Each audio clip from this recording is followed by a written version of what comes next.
Kung ikaw ay lagi minamalas, kailangan mo ng maraming barya. Makakatulong ang barya na pantaboy ng kamalasan.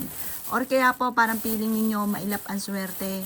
Ikaw po ay maghanap ng mga barya at makakatulong po ito para ang swerte ay mismong lumapit sa inyo. Magtatawag po ito ng maraming swerte mga bossing. Ang kailangan lamang po ninyo ay hugasan nyo po ito yung barya na gagamitin nyo sa pampaswerte at ibilad siya sa sinag po ng araw. Kapag naibilad na po siya sa umaga nyo siya gagawin ng alas 7 ng umaga at ang pagbibilad ay alas 8 ng umaga. Pag ito'y natuyo na mga bossing ko, ang gagawin nyo ay pagsamasamahin nyo po siya. At pagkatapos ay ibulong nyo sa mga barya na gagamitin yung pampaswerte ang inyo po mga ninanais. Sabihin nyo po sa pamamagitan ng pampaswerteng ito ay kailanman hindi na ako mamumblema tungkol sa usapin ng pera. Maraming pera ang darating sa akin. Siksik-liglig at umapot, maraming pera ang darating sa akin.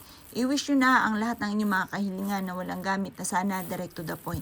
Pagtapos ka na mag-wish mga bossing ko, isabog nyo po ito ng makailang ulit. Basta kada magwi-wish ka, isasabog. Kada magwi-wish, isasabog. Halimbawa, magkakaroon ako ng maraming pera, isabog nyo na po ito. Pagkatapos po niyan, likumin nyo po muli, tapos mag-wish ka uli na magkakaroon ako ng malaking bahay, mananalo na ako ng jackpot. Tapos kada magwi-wish, bawat isang wish, sabog. Ang ibig sabihin po ng laginsing o kalansing ng ating barya, yan po ay nagtatawag na swerte at nagtataboy ng malas. Mainam na gawin nyo po ito na ikaw ay naniniwala at may positibong pananaw sa buhay. Kasi once ikaw ay positive din talaga ang mga nagaganap. Lalo na tungkol sa usapin ng pera or pantaboy ng mga kamalasan. Kapag inisip mo na malas ka, lalong titindi ang mga kamalasan.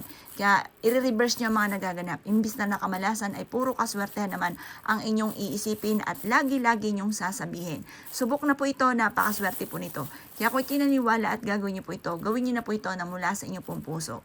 At kayo mismo ay magugulat dahil magsusunod-sunod ang mga blessing na darating po sa inyo. Kaya kung kinaniwala at gagawin nyo po ito, asya mga boss, good luck po sa inyo po lahat.